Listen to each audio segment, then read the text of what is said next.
You want to know how to stop the madness? Listen to STMK Radio 100 and keep it 100. Remember how the economic crash was supposed to be a wake-up call for our government? People all across the country lost their savings, their pensions, and their jobs.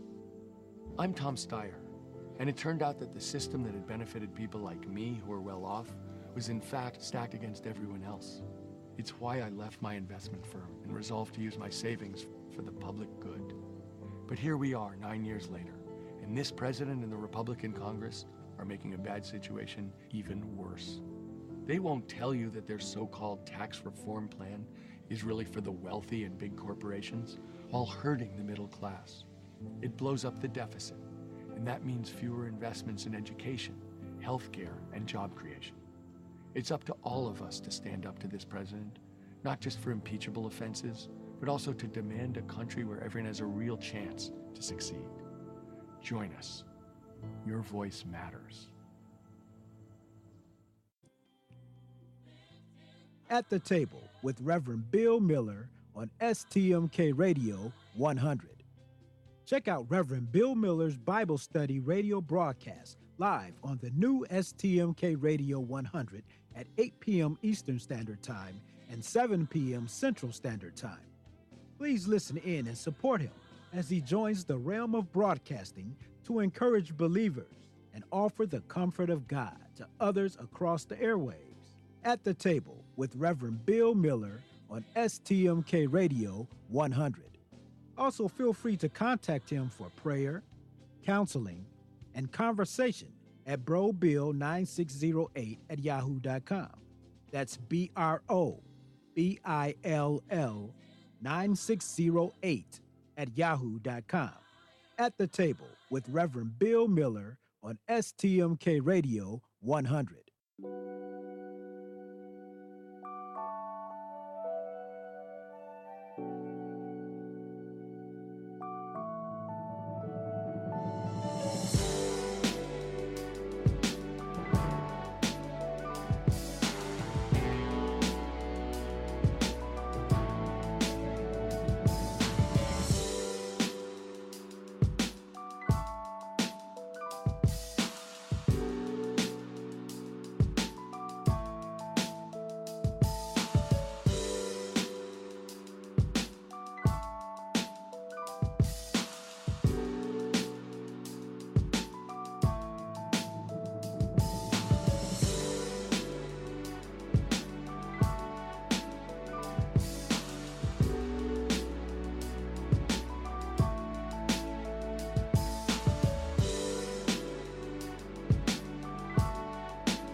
STMK Radio 100.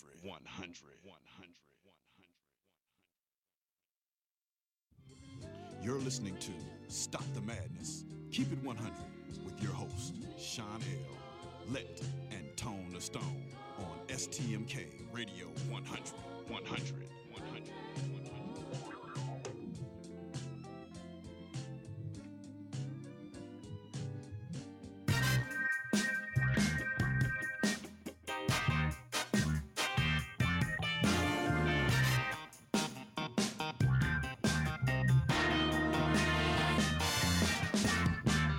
Yes, this is a PSA, a public street announcement. You are now listening to a Kickback production. Light up your L's, lean back, and listen.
Unfortunate for all the workers impacted by it. I think everybody's kind of disappointed. You want to be there to, carry out the mission of your agency. If it goes a week or 2 weeks or more, there's going to be absolutely nothing for us to do. Yeah, hanging out. Our operations will continue as they are. Paper wars, I don't know. I work for the U.S. Postal Service. I'm sure that it won't affect us. I would still have to go to work because my salary is paid from private funds. I would be home with my child. He goes to a federal daycare, and so that would be shut. I remember when the previous shutdown happened, we weren't able to come to work for a while. I did a lot of yard work. It was weird, just everything kind of felt like a ghost town. We had to find other things to do. On one side you have the funding for the wall, and on the other side you have DACA. Because the Democrats, they want DACA to be approved. I think it's just greed. The Republicans cannot govern at all. Just things aren't functioning very well in Washington lately, it feels like. It's all just freaking politics.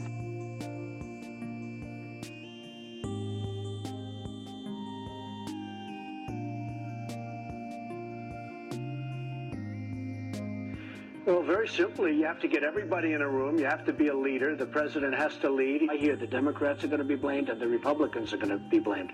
I actually think the president would be blamed. If there is a shutdown, I think it would be a tremendously negative mark on the president of the United States. He's the one that has to get people together. They're not going to be talking who the head of the House was, the head of the Senate, who's running things in Washington. So I really think the pressure is on the president.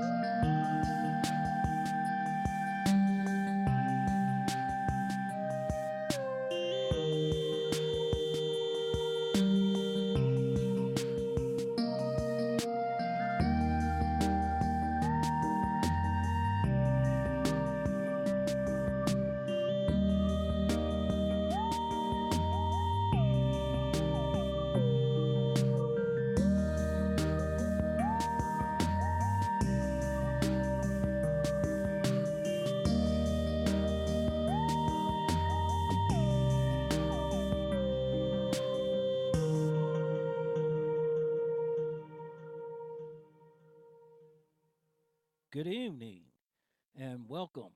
It's another Thursday night. I'm your host, Sean L. on Stop the Madness, Keep It 100. Tonight, we're going to look back on the shutdown of the U.S. government. Then we're going to go into the chat room with D-Knows, Our man Sax Man is out on the beat. We're going to talk to him on the telephone, finding out what's going on in the streets. And then later, Tone the Stone and J Mac will be in Studio 51 with me. But before we go any further, I want to do a shout out to our legal department, Sheila Anderson and Jack Wilson. Those two right there set up our criminal crime case series, and we're going to be doing that. Saxon Man is going to be giving us some insight of what law enforcement officers think about it. We're going to be going over, reviewing a lot of cases. And the first case we're going to do, starting the middle of next month, is Charles Lucas versus the state of Ohio. We're going to look back over the O.J. Simpson case. We're going to go into the Patty Hearst documentation and case very seriously to see whether she was a terrorist or a hostage. Now let's go right into this. The real cause of the last government shutdown. Now you heard President Trump say that he thought he was going to get blamed. Well, I just want to say this to everybody. There's no winners and there's a lot of losers. And we have 800,000 kids sitting in limbo right now, not knowing if they're going to be deported to a country that they have never seen, because when they came here, they were kids. And we all must really, really sit down and take a sit back and listen to this. It's a shame that the CHIP program for kids expired back in September, and the GOP did not want to take it up until this CR bill that came up. And then they put the CHIP program against the DACA kids. And that's unheard of. And it's shocking that we are allowing this to happen. Everybody must understand that we cannot allow this to continue to go on and to allow it to happen and look the other way like nothing's going on. We just can't do it no more. People must understand that if we continue to turn a blind eye, it's going to get worse and worse. Now, the Republican leaders have proven unable to enact any spending bill despite controlling both the House and the Congress. Now, for Chuck Schumer and the Senate Democrats, the reaction since the government shutdown ended has been nothing short of being very brutal. Chuck Schumer and his colleagues are being hit from all sides. Okay? Because when you're a Democrat and you're going into this, they should have known when they shut the government down, it was all or nothing. Period. All or nothing. And in Studio 51, they just come in, let them get mic'd up right there. Is our man, Tone the Stone, the Diamond Boy. He's sitting in his chair right there.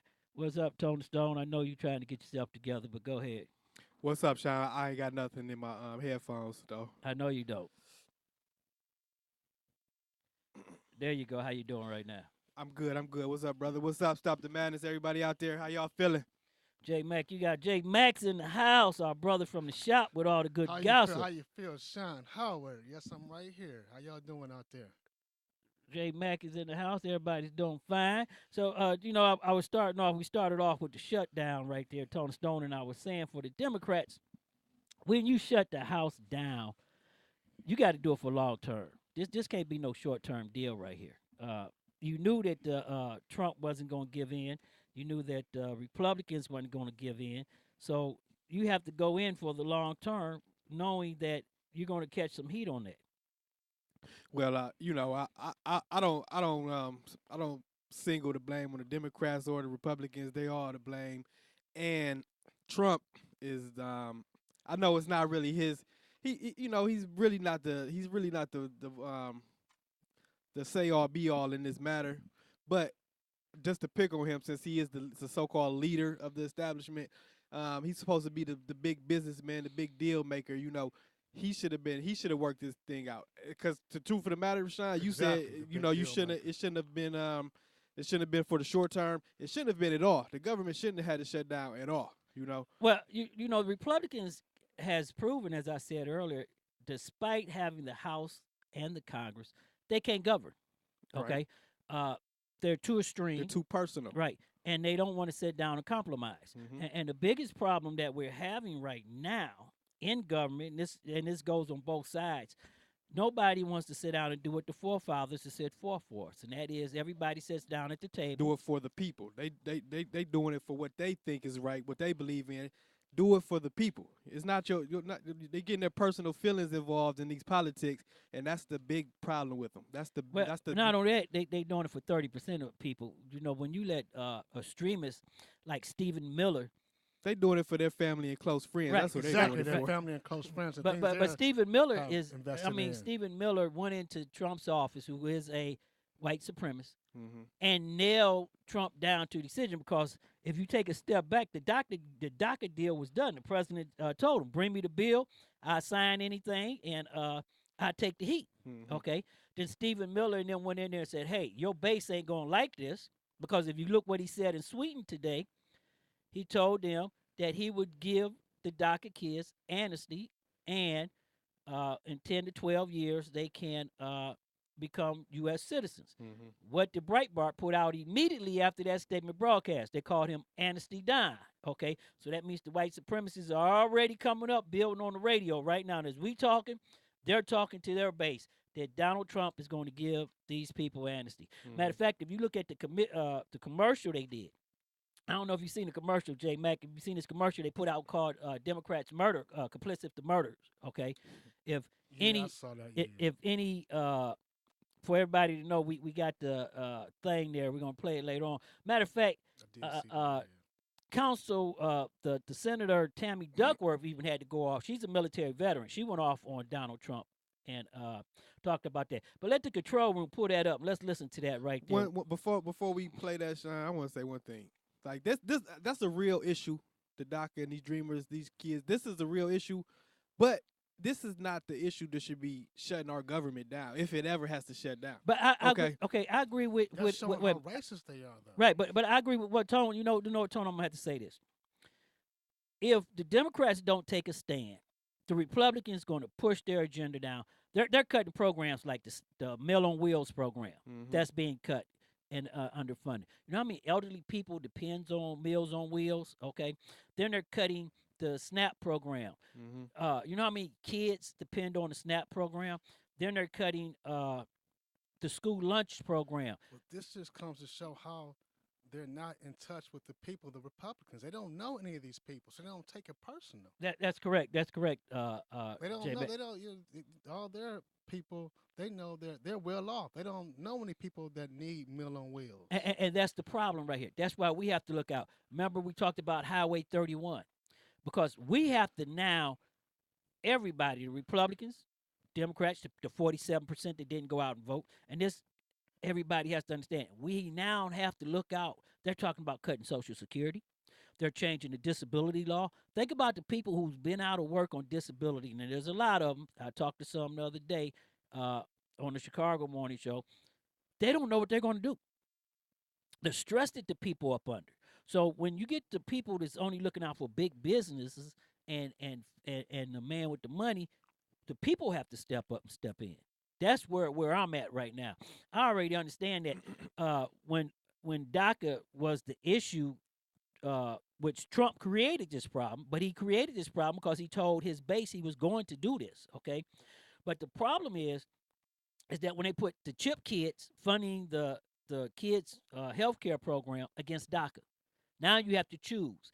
Then that's what they told the American people, which Republicans are screwed, is that they said, okay, now the Democrats are shutting our government down for illegals and not taking care of the American people. Yeah, and those racists, those white supremacists, that demographic, his base or whatever, they don't care one way or the other. They don't care about immigrants or minorities, whatever. But they do, since they are so-called Trump supporters. If anybody didn't know, from the very beginning that Trump is not all there, and he's just speaking he's just speaking sometimes, and he don't know what he talking about.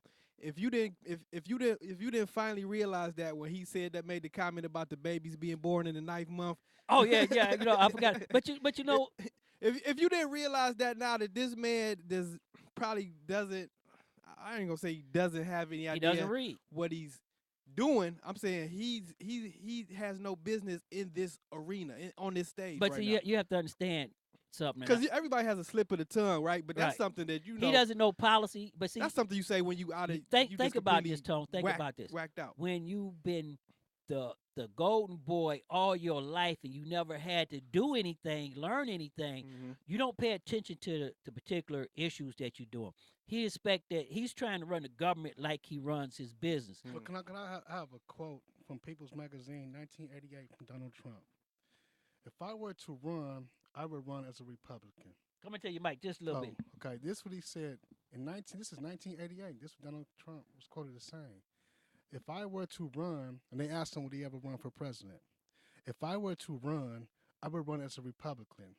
They are the dumbest group of voters in the country. They believe anything on Fox. I could lie, and they would eat it up.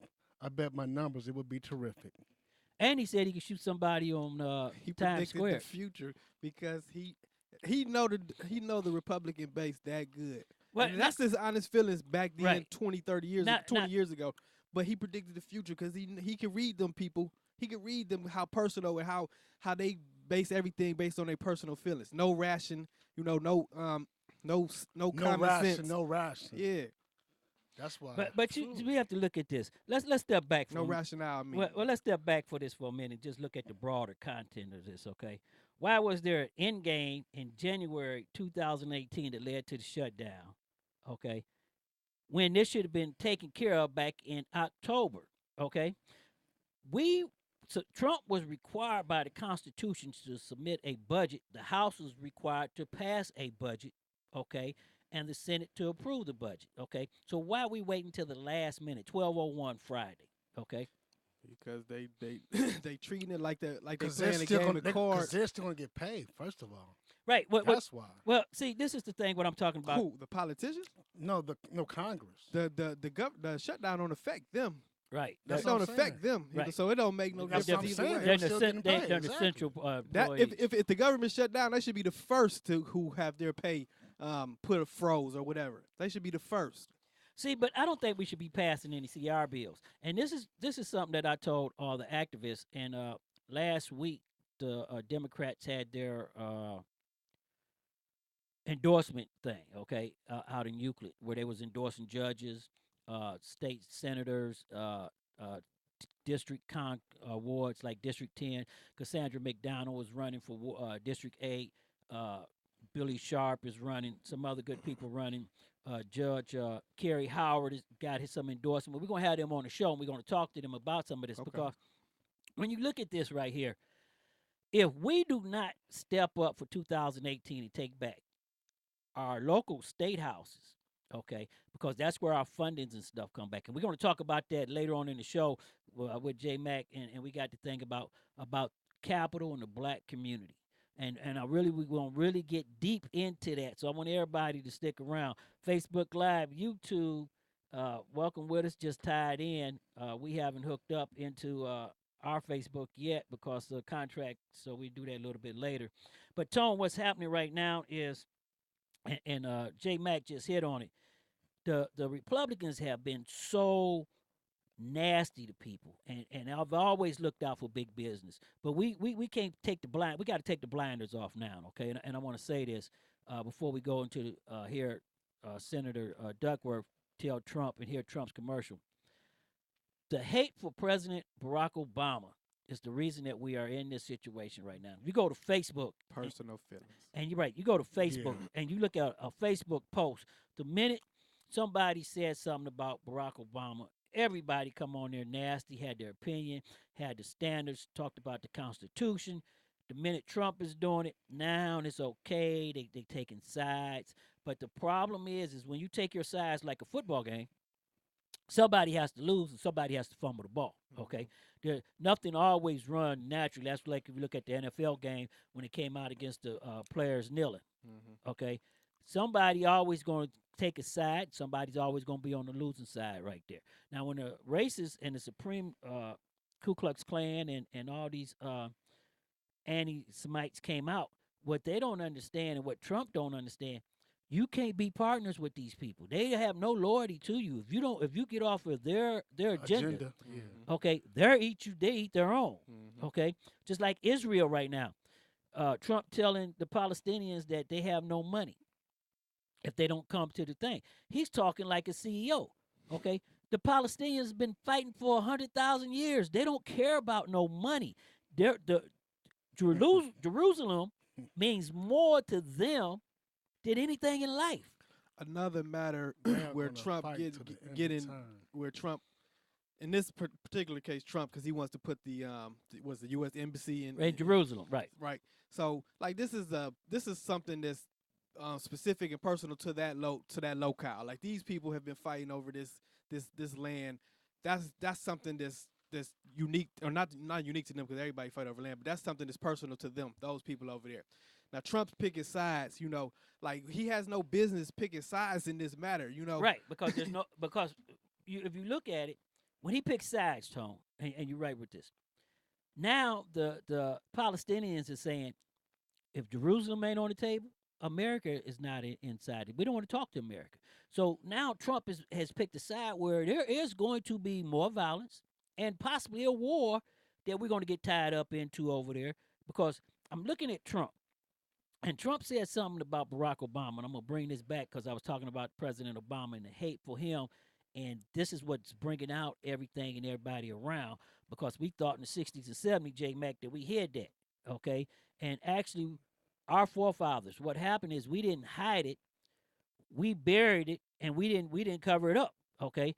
As they say in the South, people let you know in your face what they are. Up here, it's up north, right? People that they doing it behind your back. Now they're out front and doing it. But Trump said a shutdown fall on the president. Lack of leadership. He can't even control his party and get people together in a room.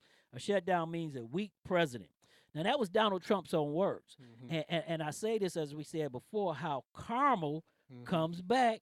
And karma. And he also said that Obama was absent during the negotiations or whatever, for to either prevent the shutdown or to end it.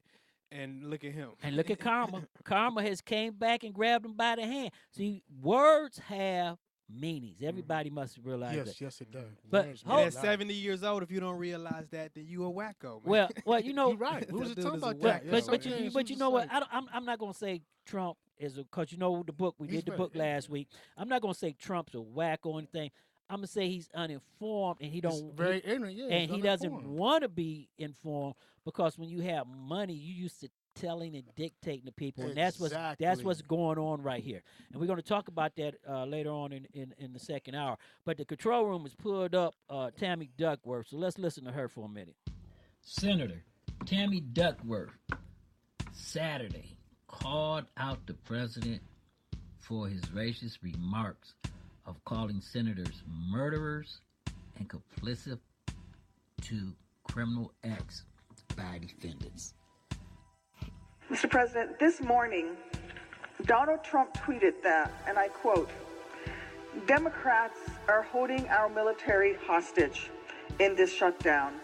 Just the latest in a string of recent comments where he accuses Democrats like me for not caring about our military. And it's the latest example of him failing to show leadership to take responsibility for leading this nation. Does he even know that there are service members who are in harm's way right now watching him, looking for the commander-in-chief to show leadership rather than to try to deflect blame? Or that his own Pentagon says that there are short-term funding plans, that the short-term funding plans that he seems intent on pushing is actually harmful to not just the military, but to our national security. I spent my entire adult life looking out for the well-being, the training, the equipping of the troops for whom I was responsible. Sadly, this is something the current occupant of the Oval Office does not seem to care to do. And I will not be lectured about what our military needs by a 5 deferment draft dodger. Then, Trump's campaign committee put out an ad targeting Democrats as murderers.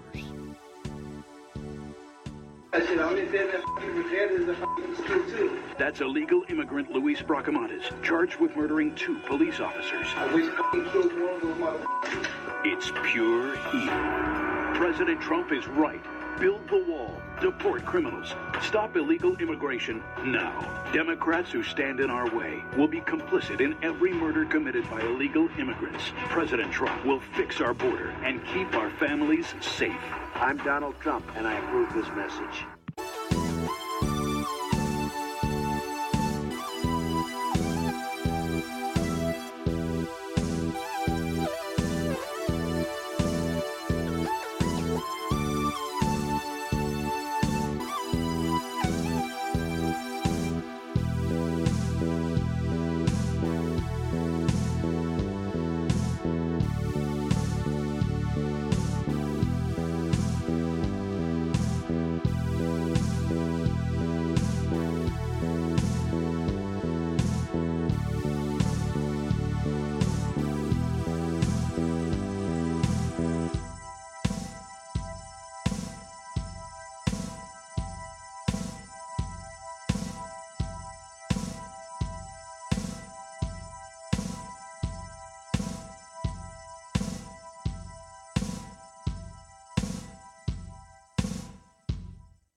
Now, those was some tough words, and that was from a veteran. She lost both her legs over in Afghanistan. God bless her, and she's right. Can I say one thing before we go into this? Go ahead. Shout out to the producer and the engineer. That production, that gave me that old Miami Vice vibe right there, man. That old school Miami Vice vibe. Right now. You know they lay it out. Facebook Live is tied in with us, and everybody. I want to thank everybody from Savannah coming around, and the chat room is going. And right now, D Knows have the chat room up. We're going to be going to see D Knows later on.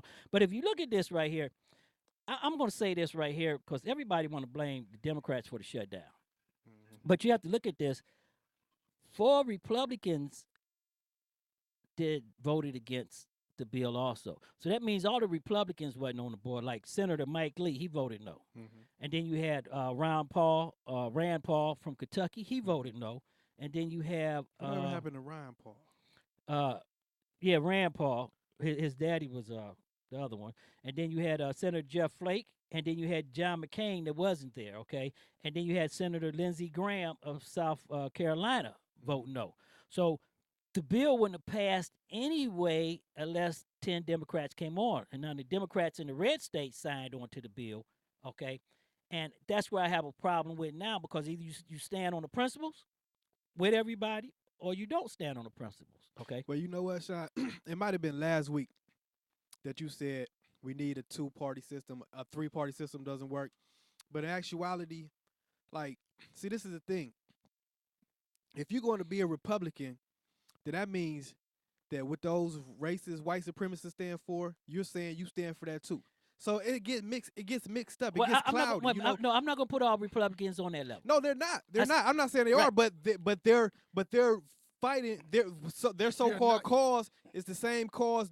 They're saying that they embrace these supporters. Right. It's 30%. They embrace this support the from these evil, hateful people. Exactly. You know, so the party, you know, it gets mixed up. It gets jumbled. The beliefs and the values gets mixed up. Well, you know, so what's, you know? Well, the preacher in the church, and I'm going to say this right now, the preachers and the churches that are standing with Trump and this craziness, they have lost all moral standings in the communities and everybody else. I'm not even gonna say they can't even say anything no more. I'm going to say this, as I said at the Martin Luther King programs that we was doing. Okay, the church has been silent too long. Okay, and when the preacher turns a blind eye to sin, okay, then the church is no longer the church. Okay, as I told one preacher last week, Jesus didn't do his work in the church. He went to the streets where the people were at, and he did his work in the streets. Okay, and our churches have totally went silent, and it's time. And I'm gonna say this: ain't no more Jesus Christ out here, don't man. Say no. Don't say all churches. Don't say. No, I'm not saying not all churches. I'm saying ain't no more Jesus Christ, because I tell you what, I can't remember the last time I seen any pastor or any preacher or from any church come and step to them brothers, them young thugs on the block. Are you just crazy? What they do? Wait a minute. They did what? He went to the club. Wait a minute. They do that. I'm talking about the club. I'm talking about the dudes standing on the corner. No, that's what we. Hold on. That's what we do every Sunday. I'm down the way. Okay? Do what? Because I'm You not tell- hip. tell us I'm not about hip, it. Jay. I'm not We'll hip. talk about that later, though, but no, that's not true, Tom. Because I'm down to I'm talking about from my experience. I've never seen it. Well, Jay, you know what, Jay? We're going to get you on there because we're going to go back into that because on our second hour, we're going to talk about capital in the community, and we're going to talk about because that's why I go to we that got campus. right. I'm We down got to some what, you know what I'm we saying? got some For real, statements for real. from Dr. Uma Johnson. Okay, and we're going to talk about the community as a whole and the church. When I go into the church and I say that the pastors and them, I'm talking about the white churches also because this has taken a wedge through society all the way down. This is why the white supremacists are allowed to step up, come into the White House, and push their policies, okay? Because you have to understand that if it wasn't for the 44th president, we would have been in a depression stage, okay? Back like in 1932, okay? So when they don't want to give him his due. Well, see, Jay. Get mad about that. Well, see, Jay, you have to understand that. You have to look at that. When they don't want to give his due to that situation, okay? And this hate is pushing the agenda, and every time that something goes wrong, the first thing they say, well, he did it, okay? And that's going to make it all right. And then when you look at this, everybody's passing it for being normal, okay? We're taking normal, we're taking stuff that's not normal out of the way, and we passing it for normal. The Me Too movement, that's why that's so strong right now, okay? So when you look at get mad about that. What you guys say? Jay, go say it. That started with Obama, though. What? When he pushed for gay marriage. Right. Where was the church then? The church was silent on that. But we had that conversation before, but I mean, that's a see, Jay, you have to look at this. When you look at the church, and we're going to get in depth into this next hour. But when you look into the church, there's a lot of things that the preacher and the church need to step up on. Gay marriage, crime in the neighborhoods. If they're going to get into politics, separation of state and church, okay? But what I'm relating back to is all these churches that are standing up, turning a blind eye to what the 45th president is doing and saying. Okay? My church isn't. And the hate that's going on. And then you have some black churches too, not only white churches. You have some black churches. I'm not going to name them, and we got some right here in Cleveland that we're not going to name. But what I'm saying is that the church has a voice, and it must use that voice. Right. Okay. And so, me personally, I'm a spiritual guy, but I'm not as religious as maybe you two are, right? So when you say the church, all I'm thinking about is the pastor, the reverend of that church. Hold on, Jay, listen to me. Being a leader. He's the leader of that church, right? So for me, it comes down to leadership, period. Whether it's the CEO at a company, the leader in the church, the lead of the family, the leader, the chief of police, whoever. If you're gonna be a leader, you have to be a leader. Like when I was in the Army, a colonel, he might be a colonel, but I don't have no respect for you if you can't even come and talk to me in my face, man to man, and tell me how you really feel. I don't have respect for you. Well, the second thing is too, Tony. But this is the point I'm trying to make, Sean, real quick before you go to that. So it's all about being a leader. So the leaders of these churches that you're talking about, especially if those churches are based in that community, they have to be ready and willing to go out there and talk to any and every member of that community.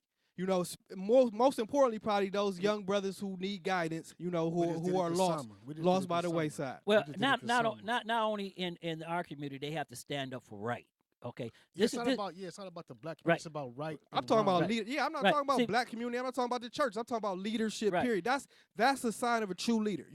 When you see somebody, especially somebody who's a member of your community or your organization, you see them going the wrong way, you have to redirect them. That doesn't fall on the church. That falls for any responsible adult. That's what society. I just said. I didn't say the church. I said leadership. Period. No matter what. Right. Police, but you have a voice. You have to be a leader to do that. I do that. Listen, I came up in the streets, but nowadays anybody I talk to, whether it's dudes from my neighborhood or anybody I come across, people I work with who might not be lost like I was back in, I don't preach hate and nonsense and ignorance. I preach intelligence. I preach strength, and I preach righteousness, And I'm not trying to say I'm no saint, and I don't want to sound like no hypocrite because, like I said, I used to be the biggest knucklehead. But I've learned from my life, And so now I'm all about trying to be as positive as I can, that's what we agree at. and sending people in the right direction of That's productivity what and growth.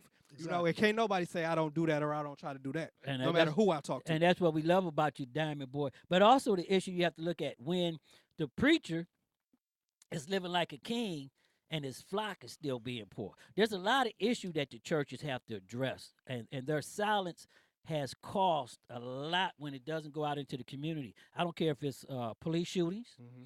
I don't care if it's the mayor not putting money in the neighborhoods. And we're going to talk about that. What makes a community? Okay. There's 4 things that make a community, and everybody has to understand this, which our community don't have. A hospital, jobs, housing. Okay, you got to think about all that. Okay. A grocery store, schools. Think about all that stuff. That would make a community and how the community's chopped up, and we're going to talk about that the second hour. But coming back to the shutdown, I don't think the Democrats lost out on that. I'm going to say this right now because last Saturday for the Women's March, there were so many women coming out and standing up, and suburb women in those areas. And if you look at the last 6 elections that has been held in deep red states, I'm talking about deep red states, the Republicans has lost those seats. But stand up for what, though? Well, there's a lot of things that they're standing up for. They're standing up for the injustice and the people that can't talk for themselves. See, you have to understand this, J. Max, when you look at the church and you look at our failure, and I go into our failure is that we didn't educate our kids enough to keep them fighting for the fight that we had. And that comes on all of us, all the elders. And I'm going to come back to this. The elders who was out there marching, okay, Carl Stokes, the activists, everybody trying to get their picture on the news or the front page paper, didn't think about the kids. We didn't keep our kids in school. When our kids started dropping out of school in the 6th and 7th grade, and I'm talking about our young black males, okay, we should have stepped up right then and addressed that problem. Just like we did when we said say no to drugs. Right. Okay. When you say we, you're not talking about the parents because the reason they were dropping out was because their parents were strung out on dope. Right. See, this is the problem that everybody has to get away from. A village raise a child. Okay. We have to go back to the old school days. If the warrior, we can't go there. No, we have to. I mean, I would love to. We talked about this last week. Right. We talked about it last week. It's a new age of. No, it's not. No, it's not. It's not a new age of anything because you have to look at this. What I'm saying right here. Forget the parents. When the warrior goes out there, the village take care of the kids. But you know what John is saying? Jay is saying. I think he's talking about like when we talked about the juvenile center stuff, like how they. Right. How they so sensitive on them, you know, like that's what I think. Well, that's what I just Jay went to means. this child's house. Well, see, 2 days ago, like talk to your son. So I started to go upside his head, right? For real, right? And treat him like he act when he act grown. Well, you can't do that. Right. Exactly. She said you can't do that, John. Well, he want to act grown. Tell him to stop acting grown. Right, but see, stay in his place. Right. She checked him, but for real. But see, you have to look at this. This is where I talk about the village, and I talk about everybody getting involved. Okay, see, this is the thing that we have to, where we lost, and this is where the breakdown is at. We keep trying to say family, and we keep trying to say parents. Well, the family structure has been broken down for 40 years or more, maybe 50 years or more. The male has been removed out of the house, so a lot of houses are being raised by single-family mothers, okay? Then you have the economic situation that's going on where the parents are working 3 and 4 jobs just to make it. Okay, so what we have to do is we have to get out of that mindset of parents and start talking about the village. Where when we came up in the old days, everybody on the street took care of everybody on the street. Okay, if you didn't have that's a village, right? Like, the village come and get everybody. If and that's, y'all all live together, if y'all all live around each other, y'all supposed to all be in together. And that's what's hurting our community today. Okay, because all the people with money, the middle class, all them people with money, they have left the community. Okay, that's why our community looks like World War II B-52s been bombing through here. Houses all tore down, abandoned, and everything. And then everybody keep talking about, well, you're taking the tax base money away. When the descent decree came in, and Fannie Lewis forced everybody to work in the city. Okay, the city of Cleveland was flourishing. 185th, I can take you all the way back through the neighborhoods. The Cleveland-Bracknell borderline, they was flourishing with things going on, and we had money for the police and fire. What everybody don't understand, just because you pay payroll taxes, when they got their house up and they moved out to Medina and all the suburbs and left the city of Cleveland, that devastated the city. Okay, now you talking about the city's ran down, and it's great because everybody abandoned it. Well, a lot of that has to do with schools too. Well, I understand it. It has a lot to do with Jay. If you go back into it, it has a lot to do with everything. But if the village would stay knit in, we wouldn't have the problems in school. Think about East Tech was one of the best schools in the country. Okay, that happened over time as everybody started running to the suburbs. I want my kids to go here. That's when the schools started hurting. The funding for the schools. Remember, the schools are funded by property taxes. Now the state is telling you how they're going to change the way they give you money for the schools. The city doesn't have the people to pay for that. Okay, it's going to hurt. And what everybody don't understand is look at the gentrification taking place right here in the city of Cleveland now. They're tearing down homes. They're not rehabbing them. They're not building them up. Okay. Where you think those people, as they tear down all these houses, where are the people of the community going to? You know where they're going? To the suburbs, okay? Well, they've been gone because that's why they're tearing the houses down. No, they're tearing the houses down to move you out of here because you know why what's happening in the suburbs?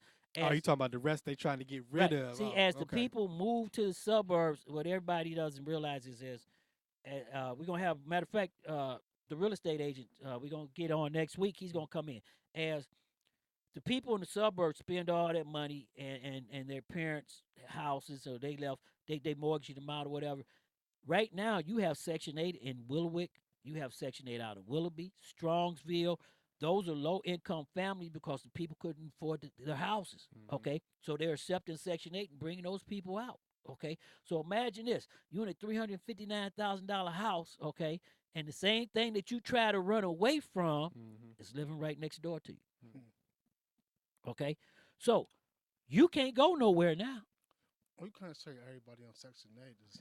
No, I didn't say that. I said what people was running away from. Yeah. It's not what my perception is. It's the perception. Yeah, it's about perception. Okay, people are not running away from Section 8. Okay. They're running away from. They're running away from a lot of people. They're running away from people like you and me. Okay, let's keep it real. Okay, they don't want to live around people like you and me, and they don't want to live around nobody on Section 8. I don't care how good you is if you keep your house clean or whatever. Exactly. Right. Their perception of you is the perception they see of the person down in Longwood or King Kennedy. Okay, you can have 100,000. What they do just do to LeBron James. They don't want to live in Section 8 around here, and this is the city. This right. So think about what they just did to LeBron James last year, and he's in what, a $5 million house? What did they write on his gate in $5 million? You would never expect this to happen in a community where everybody's sitting up there with $5-6 million homes. Okay, I must have missed this. What happened? They wrote on his gate, "You ain't nothing but a." For real? And that's right. Okay. This was back last year. This was just last year? This was just last year. So everybody has to understand that the hatred goes across financial and wealth lines. Yes, it does. Okay? So don't think because you got money. And it's not a racial hatred thing, okay? If you go back, if you got money, you hate people who don't have money. Okay? You don't want them around you. You don't want them near you. You know what? I can understand that more than I can understand somebody hating somebody because they're black or because they're white or whatever. I can understand you being rich and you being of some sick mind state like, I don't want to be around no poor people. I don't want to be affected by their poor ways or whatever. I don't, to the day I die, I will never understand what type of ignorance will, in this day and age, will perpetuate you to hate somebody because of the way they're born. Well, it's class warfare.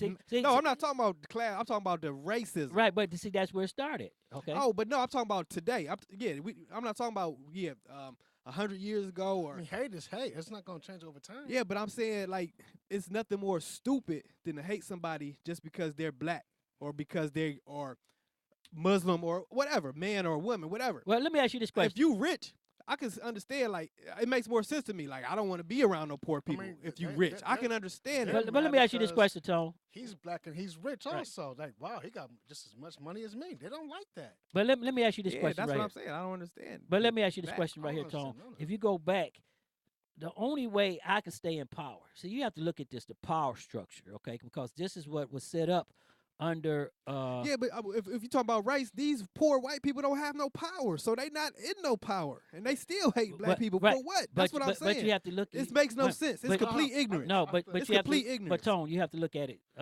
It goes back to 1861. See, you have to go back to the. I understand. See, we did the show on that. I understand that. When you come Sean, here, I'm not talking about that. I'm talking about right now, 2018. But it hasn't changed because you know why? It's complete and utter ignorance. That's all I'm saying. Because they have no power. Right, but it's the have. See, Tom, what you have to understand is the have and have-nots. And if I'm in power, the only way for me to stay in power and to get what I want and to do what I need to do, I need you to be mad at John, and I need John, okay, to do my field. So they're stupid for being mad at somebody because for no good reason because somebody else wants them to be. Right, and that's I got to keep, because once you and John get together and say, hey, we both poor.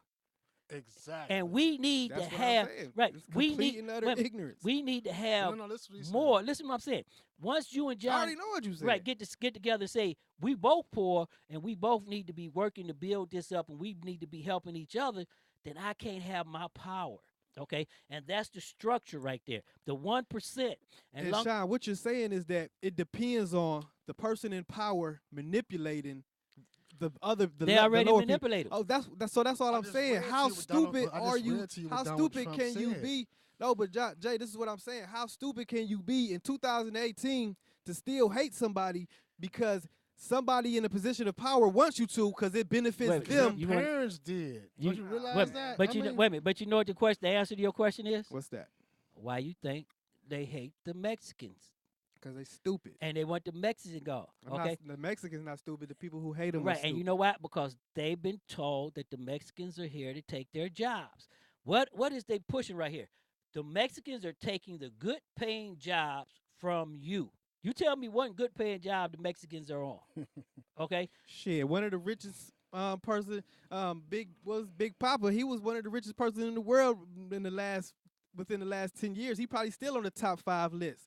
The Mexican guy, the Mexican billionaire. He probably but you have to still on the top 5, top 10 but list. Tone, that's one in what? 5,000. No, he ain't the only rich Mexican. They just portray that image of Mexican being poor people in this. Well, you know, yeah, Mexico. It's a lot of poor Mexicans in Mexico, just like there's a lot of poor people in this country, and they perpetuate that stereotype when they come over. The ones who come over here are poor. That's why they come over here. And look at the jobs they take. Looking for opportunity. Look at the jobs they look what's happening right now. Half of their ancestors came over here because they were poor. Right, they take it. Wait a minute, look at this. Right, who going out into a field and pick a basket of tomatoes and get $20? Nobody. Okay, but some immigrants. Donald Trump think that you are, that Americans are. Look at down in the West right now where crops are rotting in the fields. Okay, this is the problem right here. Okay, look at the people in the jobs. We haven't trained our workforce into what's happening since the industrial age. Okay, that's why the inner cities such as Cleveland, Detroit got caught. Okay, where everybody else was turning high tech, we was trying to still stay with steel. Okay, while all the auto markets was going, and then they started sending cars overseas because guess what? At Ford, we're paying them $50-$40 an hour. We can take it overseas and pay somebody $5. Okay, that's the problem right there. But before we get any further on that, hey, they in the chat room talking about the shutdown. Let's go into the chat room. We're going to take see what's going on with D-Nose, and then we're going to go pay some bills. And we're going to come back in our second hour, and we're going to finish this conversation about go straight in the capital in the community. So, D-Nose, what's up? And what's happening in the chat room? I see a little smoke. Is it on fire?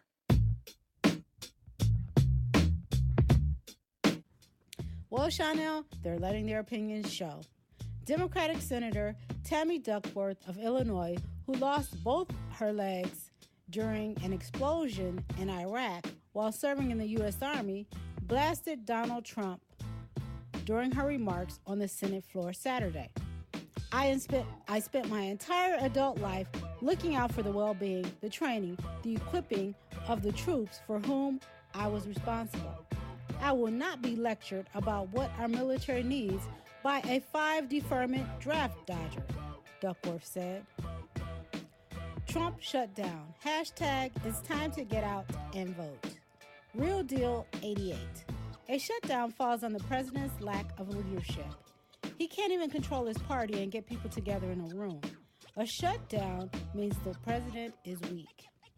Donald J. Trump, 2013, about Obama. Hashtag Trump shutdown. Wild Hog 88. Entire world declared Trump as a laughingstock and mental case. Almost everyone blasting Trump and his racist policies, but still he is shamelessly sitting in the White House and doing nothing instead of watching TV all day and spending time on Twitter with crap tweets. Adam, I lost it 100. It would be nice if all presidents would have the requirement of having served in the military. That way, they know the true meaning of the word sacrifice. When the veterans who suffer for this country start speaking out, that means it's serious beyond words. Old school player 01. Really a disgrace that people blast a disabled veteran who gave up more than those bashing. Plenty military vets are Democrats. You are not denied entry based on political parties.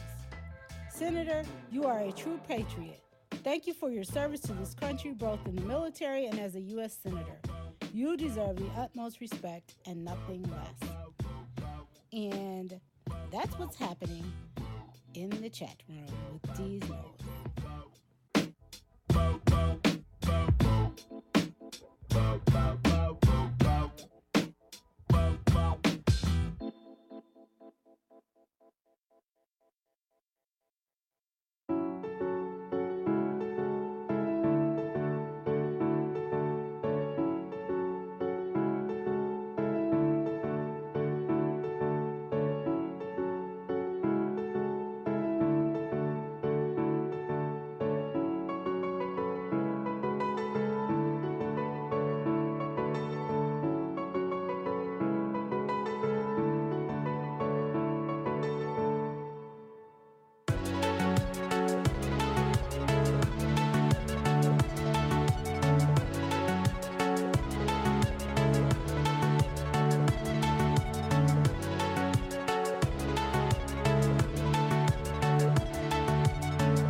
AP Radio News. I'm Tim McGuire. Disgraced sports doctor Larry Nassar has been sentenced for sexually assaulting women and girls over some 25 years, including time he spent as the team doctor for USA Gymnastics at Michigan State University. Judge Rosemary Aquilina's decision wrapped up 7 days of statements from more than 150 victims. I just signed your death warrant. The low end of the sentence was 40 years. The high end? I'm giving you 175 years. Nassar says the statements from victims had shaken him to his core. There are no words that can describe the depth and breadth of how sorry I am for what has occurred. The last to speak before sentencing was the first person to speak up about Larry Nassar, Rachel Denhollander. I plead with you to impose the maximum sentence under the plea agreement, because everything is what these survivors are worth. Nassar's hearing ended with tears, hugs, and applause. I'm Ed Donahue. The Michigan legislature has passed a non-binding resolution demanding the resignation of school president Lou Ann Simon, and the U.S. Olympic Committee is setting up an independent inquiry into why the abuses went on so long. Mayors from several so-called sanctuary cities stayed away from President Trump's meeting with members of the U.S. Conference of Mayors. Trump, in his speech to those who did attend, argued shielding immigrants from law enforcement makes cities unsafe. Sanctuary cities are the best friend of gangs and cartels. Like MS-13, you know that.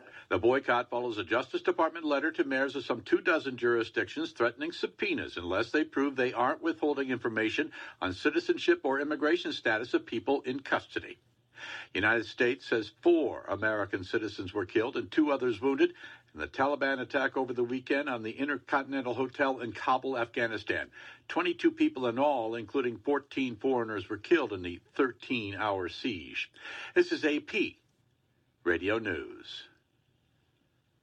The real estate company once owned by Jared Kushner drops plans to seek $150 million from China. Julie Walker with more. A person familiar with the financing says Kushner Companies has dropped its efforts to raise money from the Chinese under a program that offers temporary U.S. residency in exchange for investments. Ethics experts criticized Kushner Companies' marketing material and speeches that they say show it tried to use its White House connections to lure investors to a New Jersey building project. The company has denied it did that. Jared Kushner resigned as CEO to become an advisor to his father-in-law, President Trump. I'm Julie Walker. Candace Bergen is returning to TV in a revival of Murphy Brown, the comedy which ran from 1988 to 1998. CBS has its ordered 13 episodes for next season. Diane English created the original series and will return as writer and executive producer for the reboot. I'm Tim McGuire, AP Radio News. Stop the madness. Keep it 100.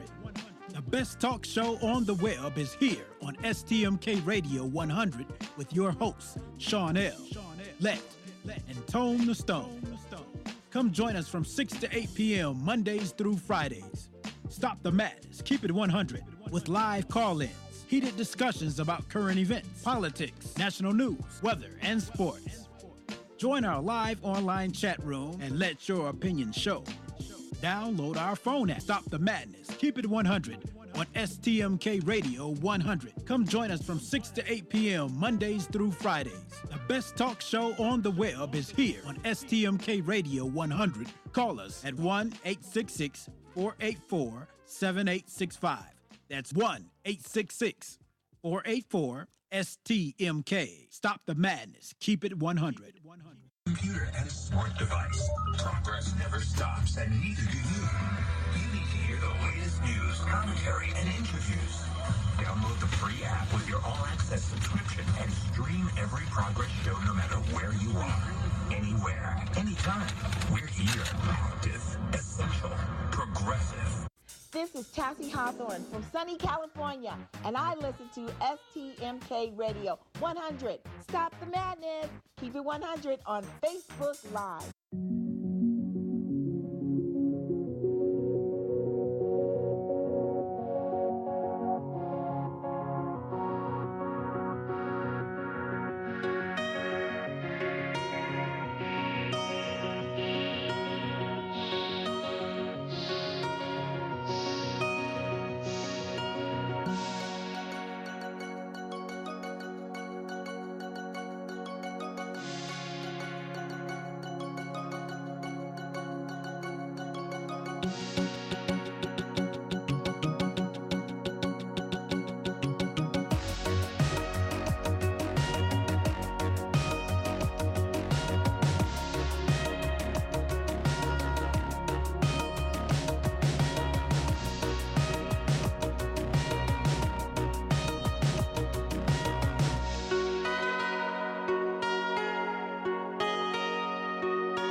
been tuned into Stop the Madness, keeping it 100 on STMK Radio 100. And now back to your host one more time, Sean L.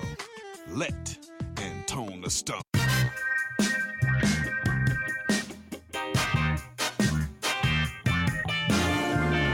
The four essential institutions needed for a community: bank, school, supermarket, hospital. And you know why that's ironic?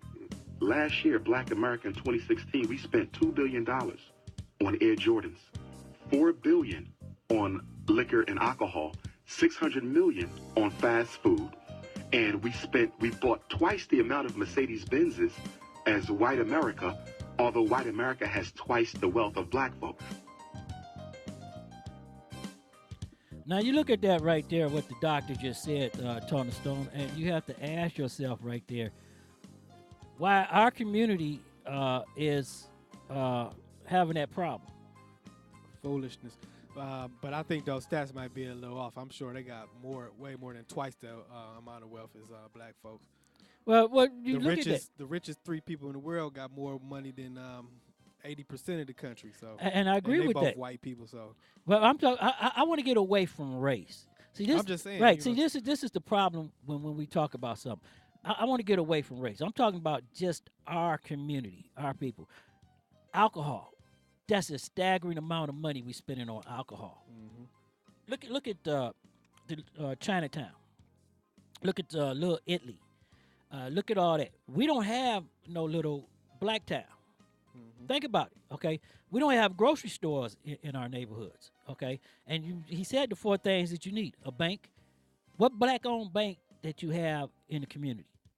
All the money that we spend. Think about all the money we spend. It's you know what? The people don't want to put their money in a black-owned bank. I mean, black people, they it's crazy to me. Like, you know, they skeptical. Like, they feel like they need to get robbed. They owner gonna do their. Well, no, they need wrong. to get robbed because, you know, the problem is banks have always been a problem in America, okay? But when we talk about our community, okay, we take our funds out of our community and we put them everywhere else, okay? The same thing we was talking about the church. You get a church your money, okay? All these mega churches, like the Word Church, mega church, you got 5, 6 mega churches. We're giving them all our money, but we're not investing back into our community. Or even more, like he said, they spend $2 billion on Jordans. They spend money. They'll make other black people filthy rich. And those black people who they make filthy rich, I said this before on the show. If you a multi-millionaire, you got hundreds of millions of dollars or even tens of millions of dollars, and you come from a neighborhood, a real live hood, and like Scoville, and your neighborhood is still looking like a war zone, you should be ashamed of yourself. Well, look if at you don't go back and invest and buy up that, because if you're a businessman, it makes perfect business sense. Buy up all the houses and the empty buildings and turn them into businesses. I want to go right to what you just said. I have no understanding of that. I don't. It's like John, pull in just a little bit. I have no understanding of that. Because I have no understanding whatsoever of that. You have to look at this. I want to go to Glenville, okay? And when you look at Glenville, okay, Glenville is a classic example of all those young men that got their start playing football and have left that school. And you can name a lot of them. They're still going. Again, still sending them. They're getting a break to come out of that. They're not coming back into our neighborhoods. And this is the problem that we got to teach our kids with education is that we have to build up our neighborhoods because everybody can't leave. Okay, when everybody leaves, look at East Cleveland. Okay, when everybody leaves and the tax base gone and the working people gone, what you have left? It's all about me, though. It's all about people think it's all about me. People don't think about people. People don't think about sharing. It's not. It's just about me. But Jay, you can't tell me that these brothers don't think like this, or people. Period. If you really come from that hole in the ground, if you really come from that gutter, and you knew what it was like for you growing up there and what it took for you to get out of there, and you got any kind of heart, and you don't want no other kids to. If you can do anything to prevent other kids from coming up like that, themselves. I made it out. Well, they can make it out. Look, I mean, I've heard football players say that. Look at LeBron. I mean, well, everybody's not like. Look at LeBron. LeBron has came back and put Akron on the map. LeBron is putting kids through college. And that's the one thing I respect about him. I really respect. Right, and if you look at that in what we're talking about, but I want everybody to understand this: the wealth that our community has, okay, that the doctor just put out. I know a lot of people don't like it, but you're looking at this, when you start talking about 3 or 4 billion, not billions on Nikes, Air Jordans. Come on, we can put that money back in here and build up our streets, our infrastructure, and we can make our communities and our cities worth a lot. Okay, Yeah. and when you look at the gap, the wealth gap between Americans, okay, because you want to go back into this, the gap is so bad, and a lot of people got out. Okay, like in my era, okay, we're not suffering as bad as now. Okay, because a lot of us, the kids in my era, had good jobs and got good jobs, and we have good pensions where we make it 80, 100, anywhere from 80 to $100,000 a year, and we're set for life. We have pensions for life. Those type of things are leaving now. Okay, unions are being cut off. The state of Ohio is getting ready to put into the Constitution a right to work law, and if that right to work law go in, guess what's going to happen? The union's going to be gone. The good paying jobs are going to be gone. Okay, you look at the law, Fannie Lewis law that they broke when they took residency away from the cities. Okay, look what happened. And I said that before in our first hour when 185th, when the residency law left, 185th like a ghost town. Now everybody just left and almost killed this neighborhood. Actually, it made it prime land because now they're coming in to reinvest. But what everybody don't understand is the people that's reinvesting are the people that went out to Fairport Harbor, went out to way out. They're coming back into the city, okay? And more of everybody else is being pushed out of the city. What they doing with that LaSalle Theater? They're gonna rebuild it back up. They're rebuilding it right now. That's going to be a theater. Like I don't know the things of it, but Pulisic has been keeping that area thing. But what's happening is that Western Reserve, Western Reserve, and all these people are coming in. But you look at what he said. For a community to survive, you need 4 basic things. Okay, and our community don't have none of them. We need hospitals. There's no hospitals in the community. They closed them all. Mount Sinai, Cleveland Clinic now is not accepting people. University Circle, University Hospital stopped their trauma center, so everybody has to go over to Metro. Okay, that's a long trek from here to Metro. Okay, they closing down. Euclid General is not as big in doing the emergency room, doing big what they want to do. Okay, so he said hospitals. Then he said a bank. Well, there's no banks. Period. Okay, not banks for to give you loans and to invest in the community. There's banks here so you can put your money in and you can do your little cash thing. But there's a difference when the bank like Society or a Dollar Bank come in and say, okay, we're going to invest in this community. We're going to invest in our old people. Okay, schools, our school structure's gone, and now they're pushing toward charter schools. That's even worse than our public schools, because what's happening now is that everybody is taking money from out of the schools for the public schools, because if one person from the city school goes to a charter school, then the city school has to give that person's money into the charter school. So that's something that we have to think about again in 2018. Okay, and we have a lot of people pushing things, Jay. So when you look at that, what are we gonna do about our schools? People look at the problem like it's too big to tackle, so they just move out somewhere else. Well, I don't think the problem is too big to tackle. And I don't even think. No, people look at it like it's too big. Well, I don't want to go through all that. It's too big to Right, tackle. well- I'll just take my family and move to a better school district. Yeah, I think people. Well, I think they're running more or less because they want to be safe. I don't think they feel that if they stand up and take this fight, like our activists, we got a lot of nice young activists out there. You can't fight the activist battle like we did in the 60s and 70s. I mean, you could be an activist. If you're a leader, if no one's following you, you're just taking a walk. Economic mob is on there. We was just talking about some of the things that. That's the truth. Hey, we talk about safety, like people running to be safe. What's going to be so crazy and ironic about it all is that once everybody leaves these neighborhoods, and then the people move back into these neighborhoods, the gentrification takes place where they move back into these neighborhoods and it becomes prime real estate again.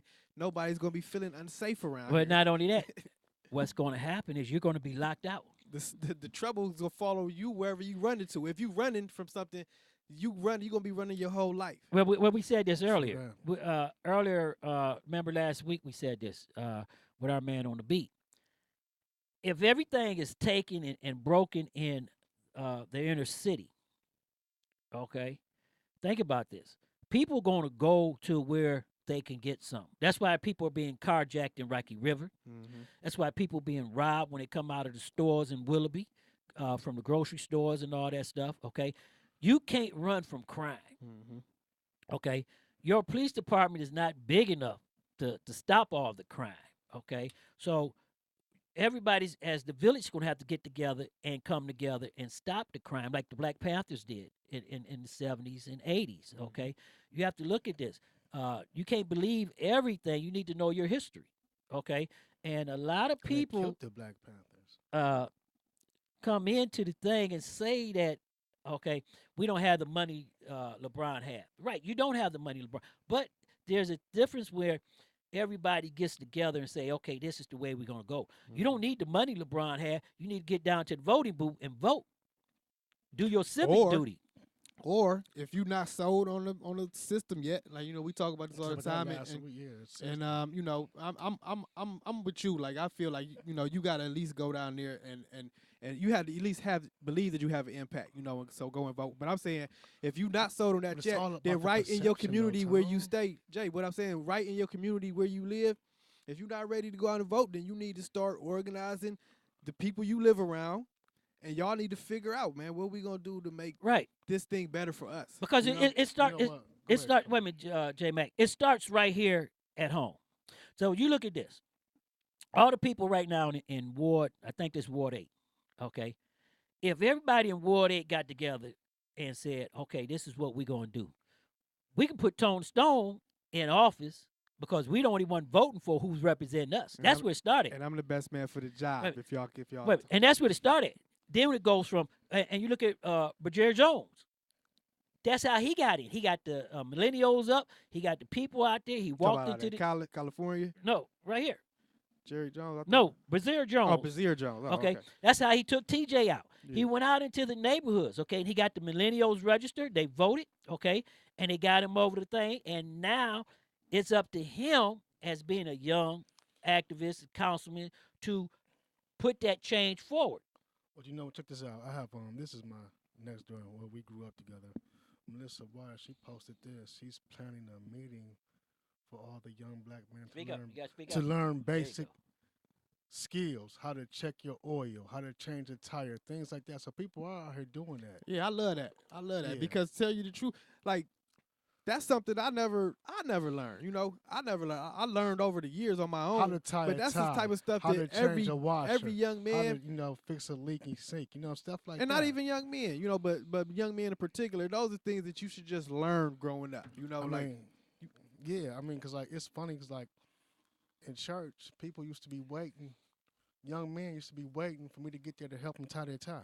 Well, but J Max, how many people didn't know how to tie their tie? Let me ask you this about the church you go to, J Max, because you said something earlier.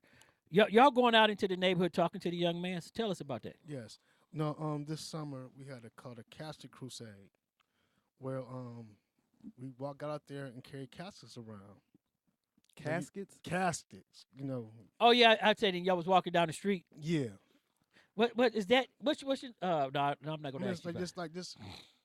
Out there preaching to young brothers, man. Well, they out here dying so fast, and knowing you're gonna be in this casket pretty soon if you don't change your ways.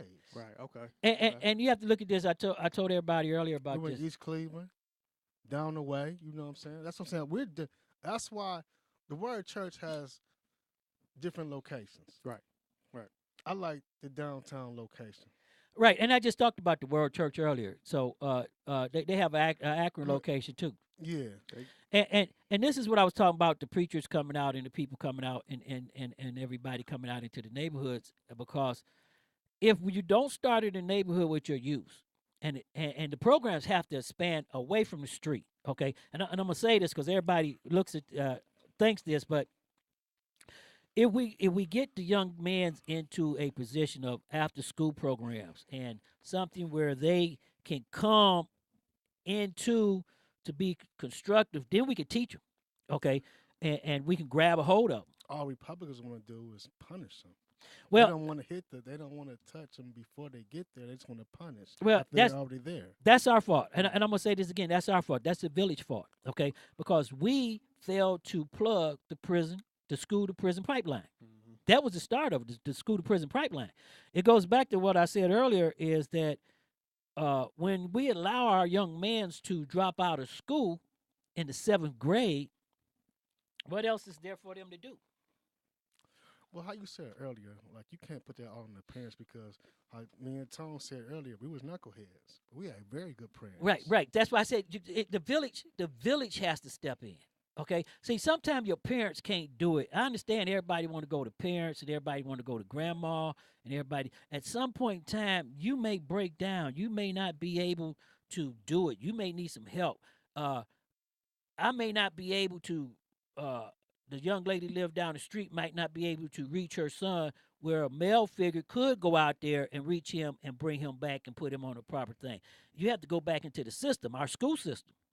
How is our kids being allowed to drop out of school to 7th grade? Nobody saying that. How is a parent who's working, how is their kid allowed to stay out of a school for almost a month and she don't find out till the report cards come out?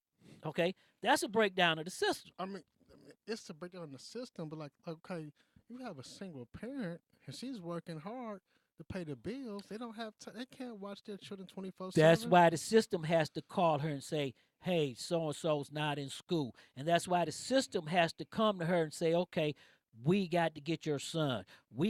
That's when the village come in. If the village do not step up and we keep trying to put it back on this person or that person and we don't do it as a whole, we're going to always be separated. As individuals, they can pick you off one at a time, but as massive, okay, when those women took to the streets last Saturday, you're talking about 100,000 people, okay, 100,000 people.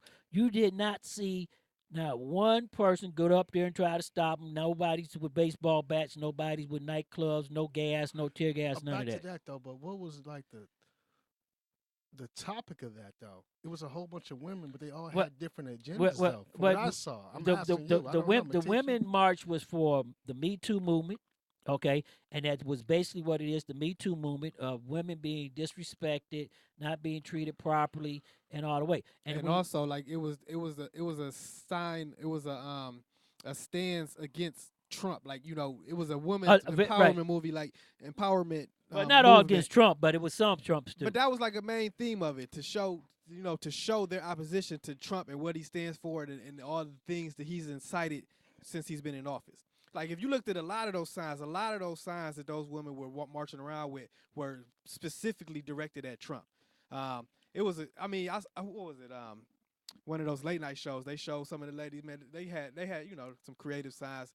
One of them was like super callous, fragile, racist, like that Mary Poppins, super califragilistic. Okay, it was and it ended with POTUS, super callous, fragile, racist, something POTUS. Like, like it was a lot of those signs that were specifically referring to Donald Trump.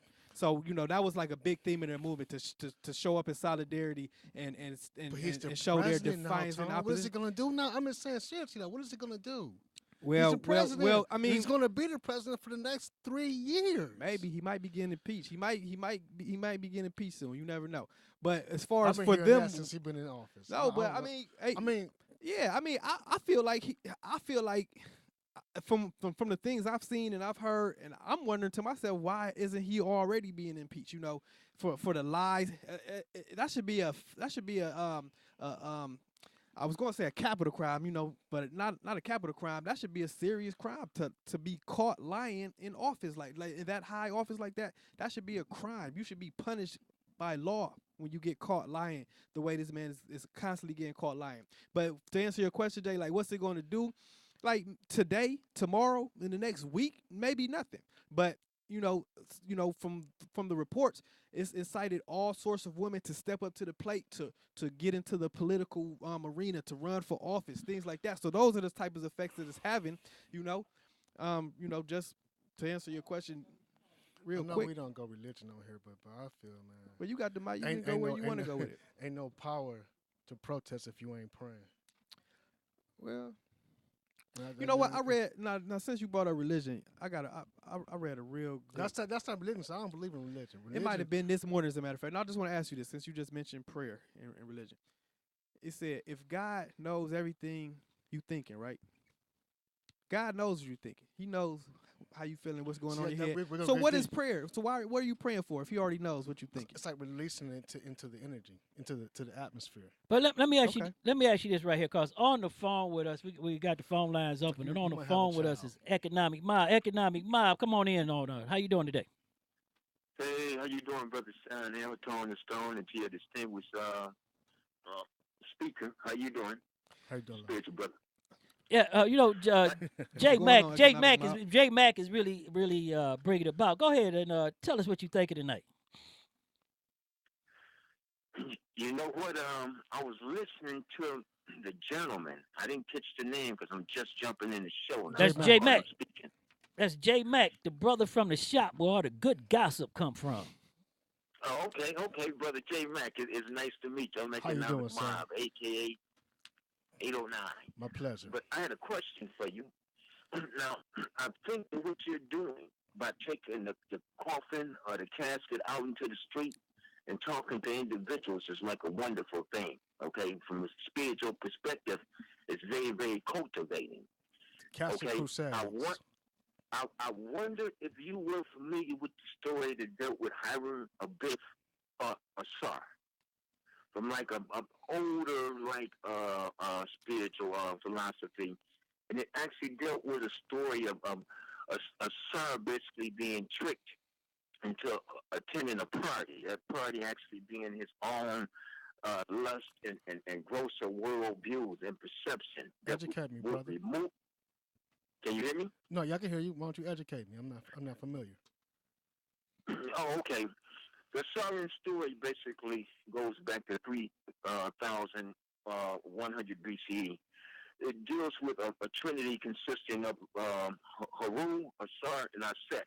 Asar basically would be looked at as the point figure, the father figure, supreme figure being like Joseph. He was invited to a party by his evil brother Set, who actually, along with his 72 Confederates, tricked him into a coffin after he got intoxicated, chopped him into pieces, okay, and basically threw his penis like in the ocean. Now, that's just the metaphorical version of the story. What I was saying to you as far as the coffin is concerned, when you go out and you share your outlook on the coffin and you try to wake up these individuals, have you ever actually tried utilizing the other polarity of the story and using the coffin in the scenario in which we're discussing things on this show, that sometimes the construct, sometimes the political system, the social and economic system can be the coffin that the individual exists in that he does not know. And until somebody actually brings that to realization, then he's functioning within society literally dead and unable to do anything that would actually lead towards forward progression. You understand what I'm saying? Yeah, kind of do.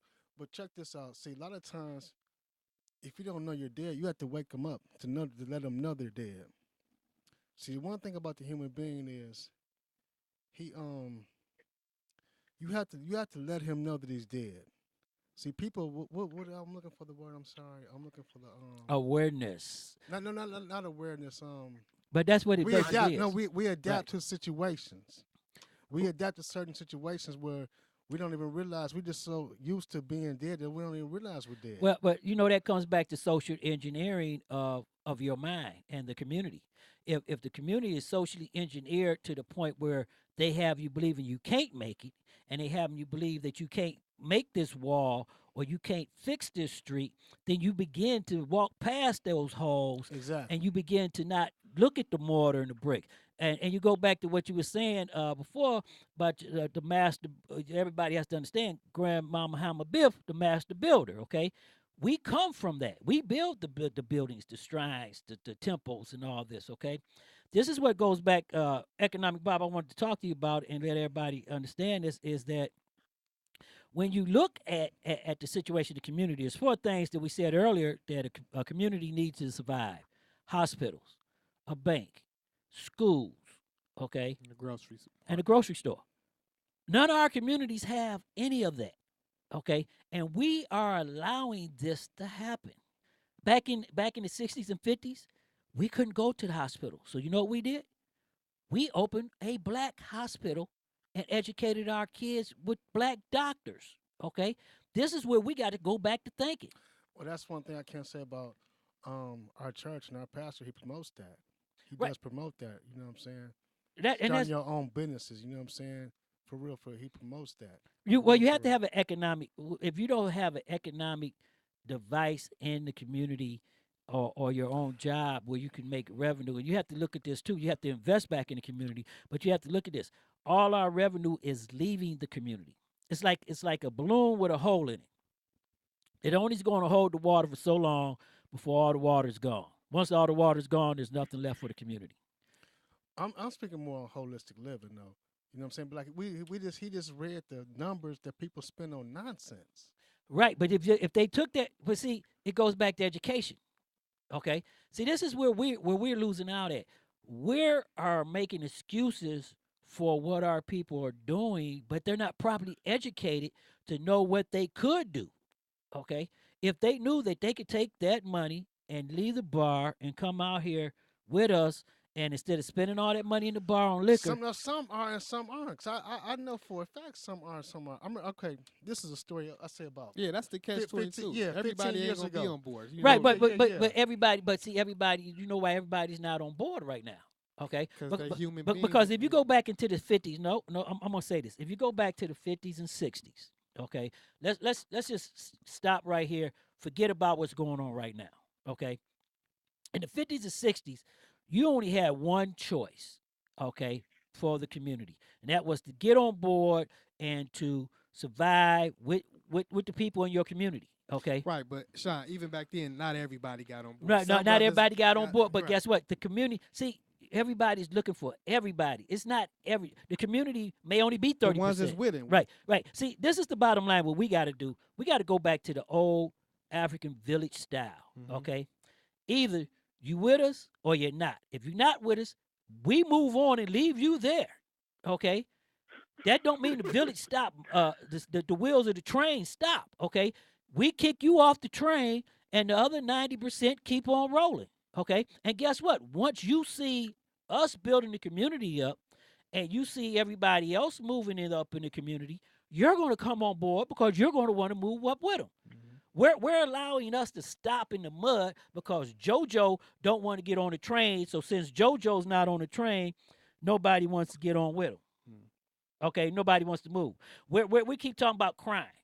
Okay, we're giving excuses Also, for crime. They won't let JoJo on the train like you ain't want to be with us when we was down. Now you, But now you but can't see, come but in see, now. that goes on the thinking of the village.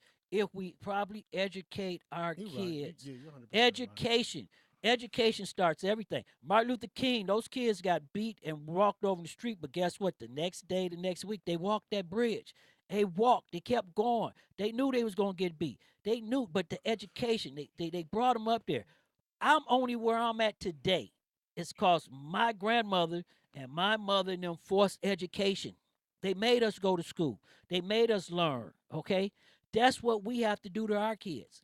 If you don't want to or not, you're going to go to school and sit there. We give them too much without them earning. They don't know. Kids don't know what they want. Right, they because- don't know. because- you gotta send them in the right direction. Right. Because as the old Bible says, economic mom, you know that if you train them right and train them up, they will not fall far from the tree. Right. Economic mob. I wanted to ask you a question, brother, real quick. Just popped in my head. What's that stand for? Is that is mob an acronym? What's economic? What's the meaning behind economic mob?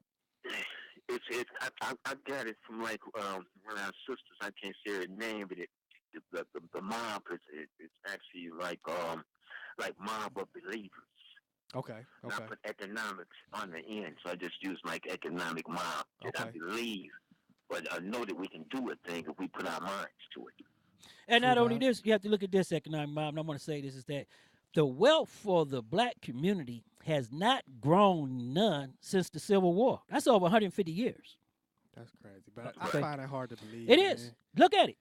Look at the system itself. Back in the only town that had its own black bank and everything else was in the city of Oklahoma. They burned it down. Right. Okay. Yeah. But first of all, it goes back to what do these young black men, including us when we were younger, what do we value? You're gonna put your heart in what you value. You're gonna put your money into what you value. Right, but not only if that, you value different things, if everybody doesn't value the same thing, you know, how can we build community? People don't value the community. We have to start. We have to start. I'm gonna tell you a good They thing. act like they do. Right. And I got my neighborhood tatted on me, so I'm not gonna say it's nothing wrong with that. But they take pride in that neighborhood, that strip, that block that they claim, but they really don't. You know, Exactly. It's all about them. You know, it's all But about. how can you take pride? About what can I do? What can I get from my household? Not my community. I'm gonna ask you both this, and economic mob. I want to ask you this too. How can you take pride in anything when you are the problem? Well, you're not the problem. You might not know you the problem, but see, that's what exactly, I see. What I mean, Sean, is that they call themselves having pride where they from, repping their block, repping their hood, but they don't really have pride because if they did, they wouldn't do what they doing. Their corner would be full of trash. The corner would be full of trash. And guess what? The women would feel safe to walk around. Guess what? In my day, this comes back to education because in my day, the neighborhood took care of the neighborhood. Mm-hmm. We didn't allow that. Okay, we didn't allow trash. People went out and swept their things. They didn't wait for the city to come. My grandmother did every morning. You're right. See, this is the problem right here. The problem is pride. Mm-hmm. Okay, you ain't got to live like an animal. You can have pride. You may not have no clothes to go to school in, but you can wash those clothes for those kids, and they can wear the same clothes every day. Right. Okay. If you go back to, you know how many poor kids came up and made it to become president? Okay. Think about this. Mm-hmm. We're cutting our dreams short because we're making excuses for bad behavior. We're making excuses for why the community's not moving forward. I can only speak for myself personally. I'm not But making excuses for nobody. Don't go personal. See, this is I can only speak for myself. I'm not making excuses for nobody. I'm saying, because I say this all the time, and brother, economic mob, I know you listen often.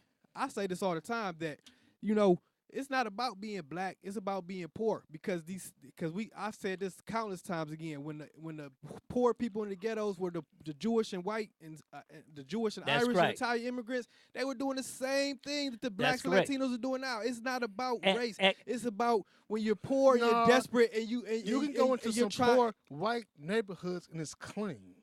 Well, you not only to support black neighborhoods. That's not what I'm saying. I'm saying when the people are separated. Wait a minute. Hold on for a minute. Wait a minute, J Mac. Economic mob. Let me ask you this: it's the have or have nots. Okay, so when as I said earlier, when I'm the man sitting with the chicken, okay, and I got everybody coming to me for that chicken, okay, I got the power, okay, and I'm telling Tone, you can have a slice of this chicken, but you know Jay don't get no chicken, and you better than Jay, even though Jay's smarter than you, you're better than him. Don't let his education. He just hypothetically speaking. To come with him. Okay. I understand. Okay. So when it's the haves and have-nots, when it's coming to America, when the poor people, white, black, Chinese, I don't care what color you are. Right. If you poor, you poor. Right. When you finally realize that we are poor and we all fighting over the same piece of chicken, when we could go in there and raise the chicken and everybody can eat comfortably. Right. Until then, we're going to have this problem. Right.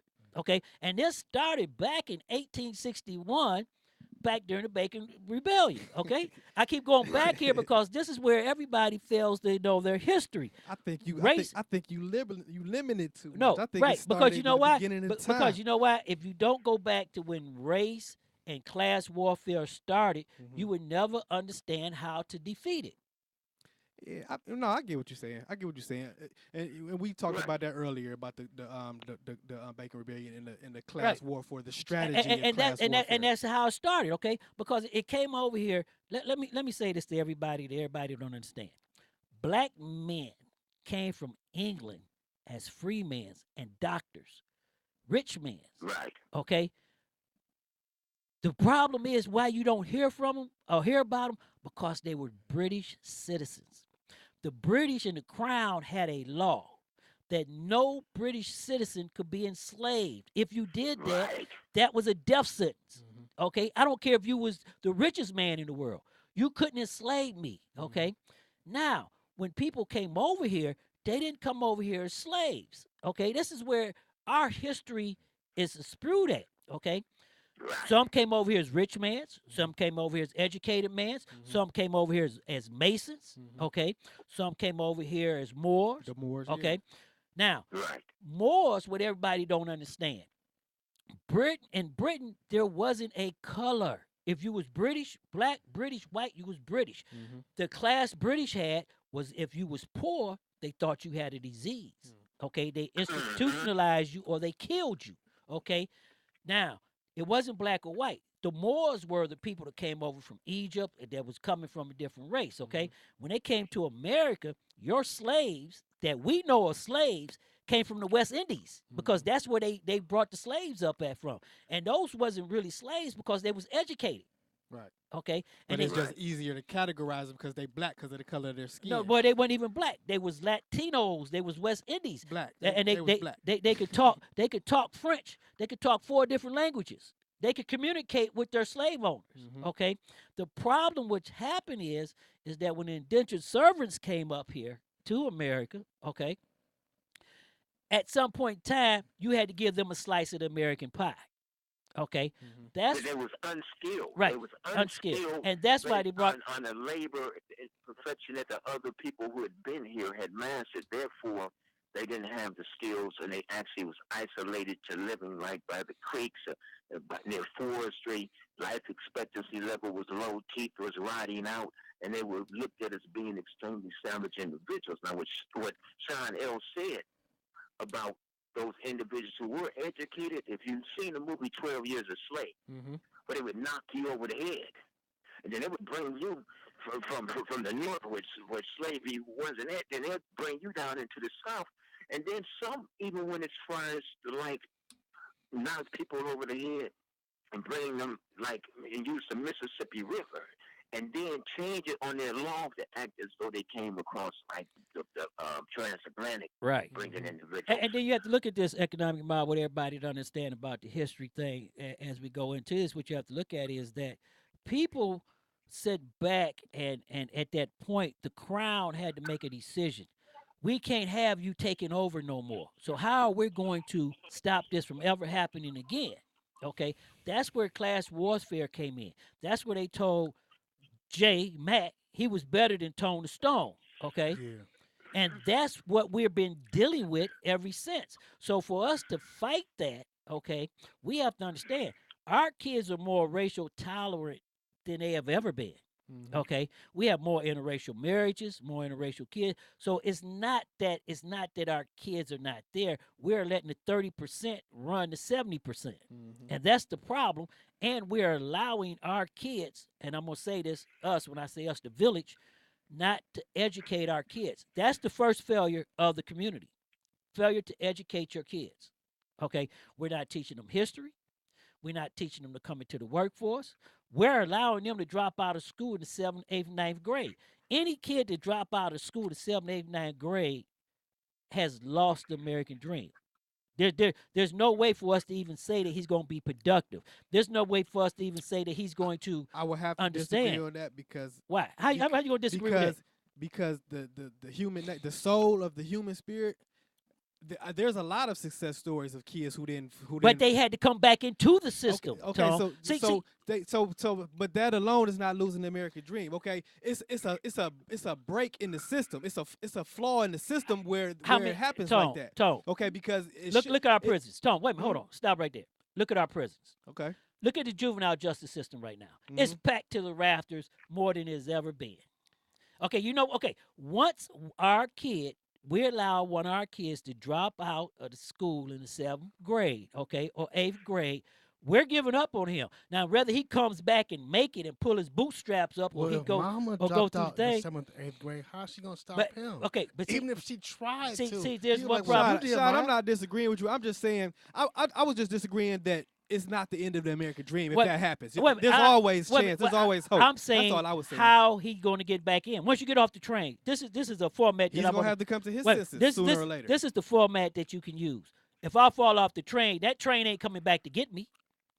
No, that don't mean you I got to got stop in your tracks. I dead got in to your get tracks. right. So at some point in time, I got to get up and educate myself to move to get back on board. But look how many people are not getting on the train. Look at our community right now. That's why our community is suffering, okay? Our community is suffering because these kids are out on the corner trying to get Nikes, trying to get Cadillacs, trying to sell drugs. They're killing and robbing, okay? Well, that goes back to what we were saying earlier about you talking about if you got the man with the chicken and you give me a piece of chicken and not Jay, or maybe it's been the other way around. Well, the dude don't get the chicken, he gonna go get it however he feel he can. Wait, I can understand self-survival, but when you're put in a position, okay, this is what I'm talking about. When we allow our kids to drop out of school and put them in a position, okay, to not understand how to build that power base, not understanding how to be a part of the American dream. We are putting him That in is the American dream. That's capitalism. That's the American dream. Right. But the difference is he doesn't know none of that if he leaves school at 7th grade. Well, he don't have to know. He don't have to go to high school to understand capitalism. You know what? I know some dropouts. I don't know nobody in the 7th grade. I know some dudes who didn't make it past the 7th grade, but he don't have to make it past the 7th grade to understand capitalism. Okay, I agree with that. Okay, but capitalism everybody understand capitalism when they're 4 or 5 years old. Okay, we know the value of money. Mm-hmm. We know what money do. That's why they're going to buy Nikes. That's why they're going to buy they want to look the Jordans. part. Okay, that's why they buying the leathers, the cars, the rims. Okay, we know what capitalism is. Capitalism is the haves and haves not. Mm-hmm. If you can make your money like LeBron and go out there, okay, the only reason LeBron getting paid $23 million is because the owner getting paid $200 million. And Jay, I'm with you, Shy. Jay, that just made me think. I know some brothers Economic Mob. Did we cut you off? Are you still on with us? I mean, I have to think about it too. I do too. I'm listening. I know some brothers who ain't make it past the 7th grade and they ain't drop out. They got kicked out. They wasn't allowed to go past the 7th grade. But see, that's a problem also with the system. But Economic Mob, we want to get to this so you can tell our audience, since you're on the phone with us, what is the community missing and how can we get it corrected? Start from step one. You know, when I discuss with you off to the side without actually giving up too much of the economic social blueprint you're attempting to develop, I think what you're developing would be an alignment. You mentioned something on the phone about like the urgency as far as like making sure the children have accessibility to honest and truthful education that inspires and promotes them. So I think that there should be educational type of unity where we try to attempt to move forth something and challenge the Cleveland Board of Education to begin to correct some of like the information that's found to be in error in the school systems, as well as begin to take on a personal responsibility of telling kids what some of these holidays are associated with, like, you know, certain figures that they have been taught that are heroes in all actuality that are villains. Right. I agree with you 100% on that. I think what you said also about a greater commitment being put in place to deal with promissory type codes where we interacted and invested in each other where money didn't leave out 15 minutes later.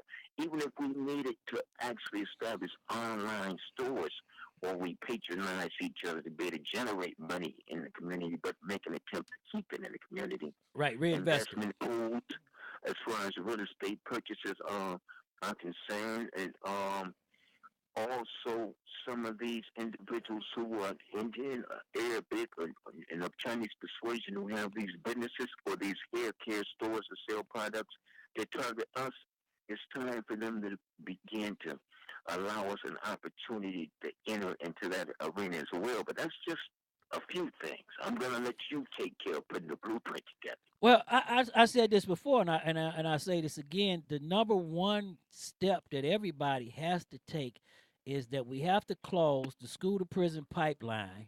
That's the number one priority. We got to plug that leak. And education. Education is the key. That's where it started at in my era.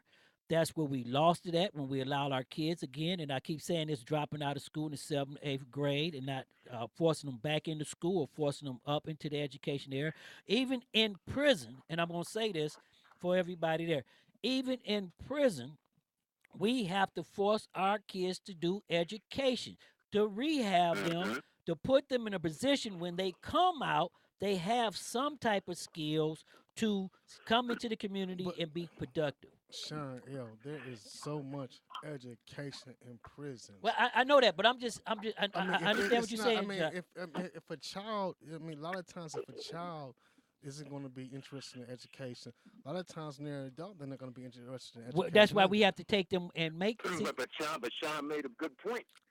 You know, in reducing inmate recidivism by actually being able to establish a link and give them an opportunity to make retributions by acquiring certain academic knowledge and basically tying them into existing corporations within the community. Now, when you look at crime, we've been played like suckers. And in a city on the east side and the west side where you have predominantly African Americans on the east side, how is it that you're raiding these drug houses, you're making buses, you're sieging properties based on individuals violating drug policy laws, and when it's going back to the community, it's not coming back to the community to make sure that the senior citizen over here got a ride back and forth to see about her medication and go grocery shopping. Yeah, that's This house is basically has fallen into a shambles. It's not getting a siding put back up. The roof is falling out over here. The house right here needs to be painted. Another thing, too, in closing. And look at all the vacant houses. And I want to say this. Look at all the vacant houses in the community right now. Look at all the people. Go down on 21st and see all the people that's homeless. It costs $10,000 to tear down a house, $5,000 to rehab and put somebody in there and make them a responsible homeowner.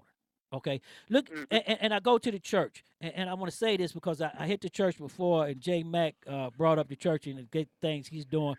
When I say about the churches being silent in the neighborhood, not only do you have to come out and get that press headline, okay, but you got to come out into these communities and take back these corners. You got if 40th is the hot spot, we got to go down and take back 40th. Okay, we have to let the community know that we're not going to accept it. And once you just like a bully, once a bully know that you're no longer going to be the punching bag, he goes somewhere else to find somebody to punch on, or he correct his attitude and stop his behavior. Well, it's not just the church. People don't want to get their hands dirty. Well, what you're saying is so. I'm coming with right. Well, I'm coming with institute. I say the church because guess what? The church is the one that's taking the community's money. Okay, the churches are the ones that where the community is tithing and come for the word. Okay, so if you coming into this house to sit here to get the word, then I'm gonna have to send you back out to the streets. Let me say this, but if you look at half these churches in the city, they're run down. I agree with that because you know why? Their flock is left. If you look at the Catholic church, so what are they doing with the tithes? Because they are run down. What I'm saying they are run down, but they still collecting tithes. J Max, let me tell you this. You just said something right here. Go to a Catholic church in the inner city. I bet you that church ain't ran down. And the flock comes back. The flock comes back from the suburbs to that church every Sunday. 100% right. Okay. And they make sure that church is there. You know why? Because that is something special to them. There's no reason for Greater Abyssinia. There's 5 churches right now on 6 churches right now on 105th. 6. Exactly, and I agree with that. It's all okay. Everybody wants now, to be if everybody, that's a different. And there's one community there, okay. And if everybody pooled their money and came into that church, and the church came out into the streets, 105th and Glenville could be back to the way it was before the riots. Okay, you're 100% right. All those people, the Jewish community that was down there spending money in there, they left and went up into Cleveland Heights and University Heights and built those little communities. Okay. And the thing about those churches on 105, especially the big ones, a couple of the big ones, a lot of those people, the members that go there, they don't live in that neighborhood no more. That's correct. They live in the suburbs. No okay. But Economic Mob, before we get ready to jump up and run up it, I'm going to give you the last word because you're on the telephone with us, and everybody in the chat room is just going wild over what you were saying. And we're going to really talk more about this because we have a program that we are setting up and that we are going to get into to try to help us be entrepreneurs to come into our community and bring back and invest in our community, like East Cleveland. Uh, as I said before, everybody can't go. Somebody has to stay, and the ones that stay has to be educated to run the property. The economic mob, go ahead and get the last word. Yeah, I think East Cleveland has prime investment opportunities for individuals that have to be built up. But you said something that was of like great urgency when you said, why is it that the banks are able to have this type of protection and let a house sit next door to you unoccupied for 6 years, 7 years, 10 years, but yet they suffer no penalty, they owe the community nothing, and the rest of the individuals who are building up their houses end up moving out to the suburbs? I think that there should be some law or legislation passed, something put on a voting ballot that if a bank is negligent and they leave a house for a certain time without improving it or actually using it to subsidize some of the homeless, that house should actually be foreclosed on by the community. Another thing, the church, it works on a spiritual level, a spiritual and psychological level. So therefore, it's done in abundance of good. But for right now, what you said, you need people in the street. It might be time when the weather is conducive for the church to start to being held in the streets. Well, you know the old thing, an old saying going. I love you for that one right there. There's an old saying right there, and there's people that's real talk right from there. Georgia, Savannah, and everybody in the chat room, and they just said Jesus did his best work in the streets, and I think that what we have to do, we have to go back. I think everybody need to pick up the book of Quran, okay, and actually read the scripture, okay, and know what happens through Egypt and up through the time, because the book of Quran even talk about the master builders, okay? And we really need that. Economic Mob, we really appreciate you being with us, my man. And you know we love because you lay it down. We're going to have to get you in the studio so you can do a whole show with us and we just can lay it down. Ladies and gentlemen. Thank you very humbly. Thank you very humbly. All right, my brother. Ladies and gentlemen, Have that a was good one, Economic bro. Mob. Always a pleasure hearing from you, brother. That was Economic Mob from the city here, right here in the 216. Sax Man was on the line, but we didn't get back with Sax Man. But Tone the Stone, you know, this is something that we're going to have to keep talking about. And if you're going to be one of our representatives, and I'm going to say this, if you're going to be one of our representatives, should be on your agenda of building up the community and putting revenue and capital back into the community so the community can take care of itself. My number one thing, and this is the thing that I do know that all of us have to get on, and I'm going to stay on this, is education of our kids.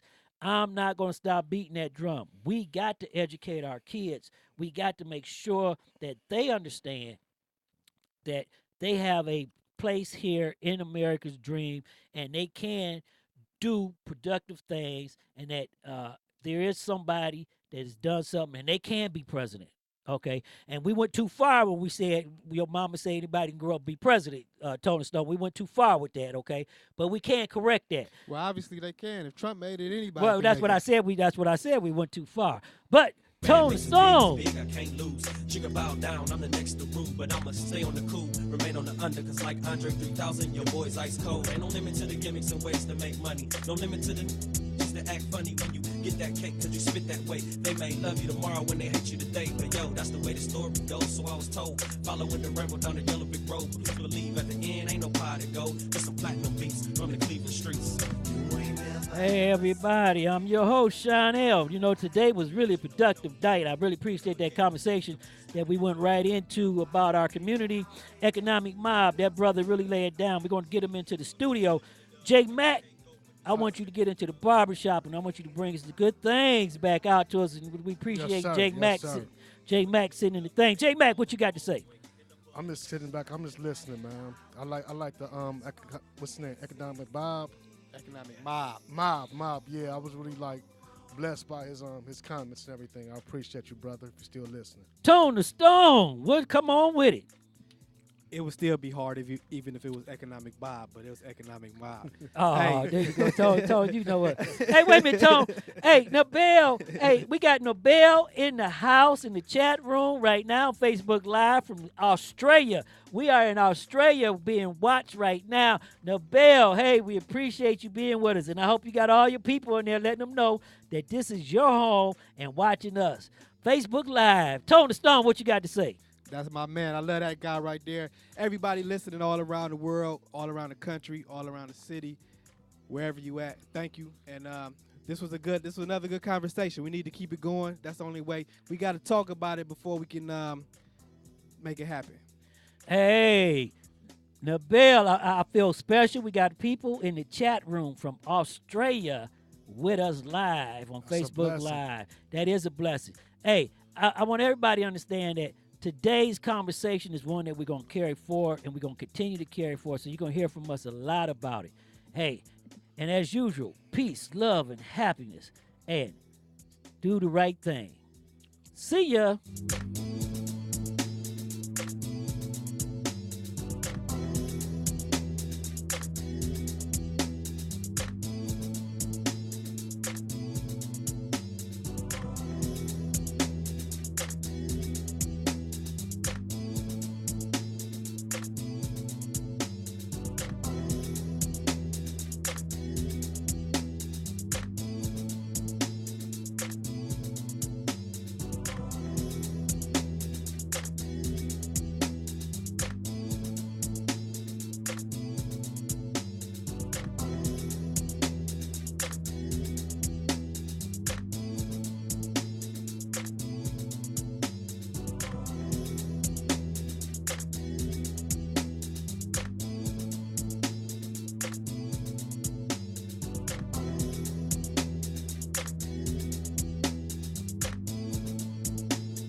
You've been listening to Stop the Madness, Keep It 100 on STMK Radio 100.